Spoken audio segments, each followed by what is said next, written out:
this is a story of how we met. I used to know, but now that shit don't feel right.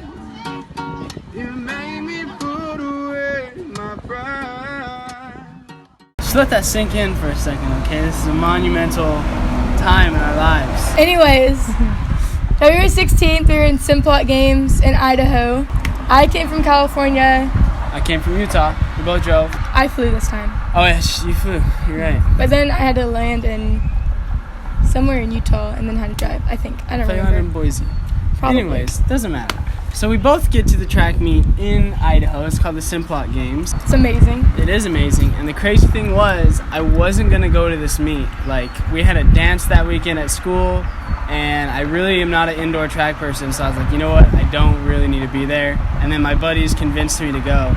So I ended up, going to the meet. I saw him warming up for the 400. I was warming up for hurdles. And I just saw him and I was like, ooh, who's that? At the time, I didn't know he didn't have legs. My legs!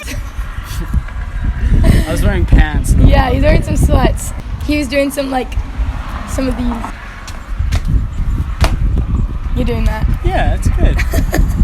I kind of just stared at him for a little bit and I was like, okay, well, this is awkward. Before this, she was taking a picture and my best friend's in the background. And that is the best friend that I told, because we were watching her race the hurdles before in the 400, and I was like, damn, that girl's fine. I'm going to marry that girl. And there's also a text that I sent to Tucker, who's one of my best friends. I said, this is a girl I'm going to marry. And then the next day was the 400. And that's where this story continued. Yeah, the 400 was up. And I watched him run. He finished the race, and after everyone finished the race, Got that dub. they come off the side of the track, and I was standing there waiting for him, and I just kind of gave him a hug. He didn't really realize that I gave him a hug. He was kind of just in his own little world, huffing and puffing. To be fair, I just ran a 400, okay? And I got off the track and I was dying. And she just walks in and she's like, I just need a hug. Yeah, I was like, I just wanted okay. a hug. And I hugged her and I went back to my best friend Tucker that I was telling you about. And I said, dude, Tara Davis just walked up to me and hugged me. And he's like, dude, you're lying. No, she didn't. And I was like, yes. And we talked about it for a while. I guess that's really how we met. And that was kind of it for talking. I came up to her later at the award stands when I was getting my medal for the 400 and she was getting medals for the long jump and hurdles. And I don't know, we had a small conversation. Yeah, it was literally small really talk. brief. No, nothing crazy. And then afterwards, I told my mom, I was like, oh my God, Mom, this guy is so cute. Blah, blah, blah. What happened? And then I told her, I was like, oh my God. Right after that, I was like, oh my God, I just talked to Hunter. She's like, who's Hunter? I was like, the guy with no legs, Mom. My legs! The guy with no legs. That's how I was. And she's like, first. oh. And then I kept thinking about her. I was like, dang, I want to see this girl. So I started walking around Simplot, this big stadium, to try to see if I could find her. And I found her, but she was with her parents and her grandparents. So I got scared. So I just walked away. I was going to go say what's up, but I got scared, so I walked away. And that was kind of it. That's all we talked about, Such a really. baby. And then we got home, and this was just hitting on the fact that if you're a girl and you like a guy, you can make the first move. Because Tara made all the moves. I made the first move. I went up to him and hugged him. And the second move. And then we followed each other on Instagram and Twitter.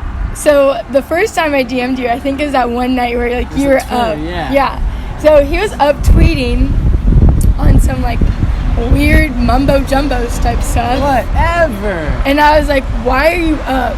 It was 11 o'clock, okay? It wasn't that late. I don't stay up that late. I was like, why are you up? And he's like, I was just waiting for you to respond or something like that.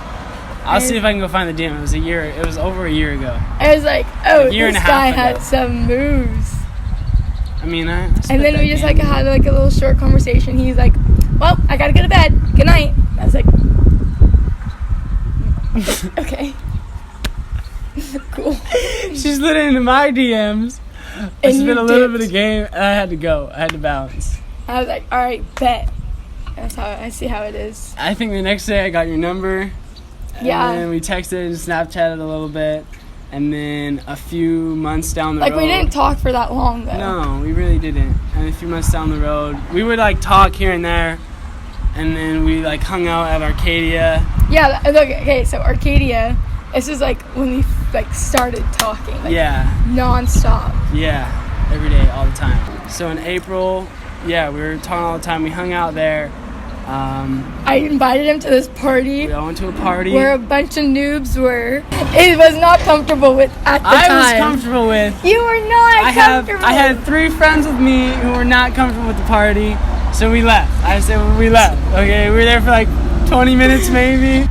I said, "This is a great time, Tara. I gotta bounce." And I was like so butthurt. And I was at the time, one of my best friends was there. He came to my track meet, and I think Hunter thought that like we were dating. I most definitely thought they were dating, and we weren't. We were just like. and I was like, "Dang, I got played," because we had been talking like all the time, like every day, and I was like, "Dang." But he did. Christian, if you're watching this, Christian, shout out to you, bro. He asked me for my autograph. Yeah, Christian. I was like, "Sure, bro, why not?" We go to June. Until June, yeah, we go to June because our whole entire relationship has been distance, Yeah. practically. So in June is when I was back in California, San Diego, training at the Olympic Training Center, and Here he goes again. Tara at 6 a.m. woke up and drove 2.5 hours to see me in San Diego, and we hung out. We had a great time. That's when we had our first kiss. The first kiss, first dates, all that kind of stuff. In Coronado, we went to Coronado. Let it be loud. That's good.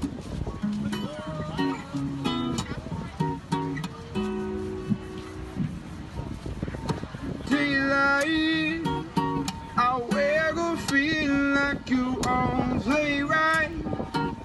I used to know, but not that shit don't feel right. It made me put away my pride. So long, you made somebody wait for so long. You made it obvious like that to go wrong. I'm wishing I could make this mine. If you want it, you can have it. If you need it, we can make it. If you want it, you can have it. But stay woke. Creepers creeping, creeping, creeping. They're gonna find you. Don't catch you sleeping. Ooh, now stay woke. Creepers creeping. Don't you close your eyes. Oh my god, I fell. It was It a was blast. really fun. It was absolutely amazing. And then from then on, it was just like, A roller coaster. It was so yeah. fun. We go to LA, Tijuana. I don't even know how many states we've been to. Probably close to 10 at this point. Ladies, if you see a cute guy, Make that move. make the move, you know? Don't be scared about it. And thank you guys for being on this crazy journey with us. It's gonna go some fun places. We're gonna do a lot of fun things. Hey, get us to 1 million so Hunter can propose. Thanks. Getting on a knee. Thank you guys so much for watching. Let us know in the comments what you guys want to see next. Also leave a like, because that really helps us to see if what we're doing is the good stuff, you know? And make sure to subscribe and turn that notification bell on. As always. Oh! See you guys next time. My pride. So long, you made somebody wait for so long.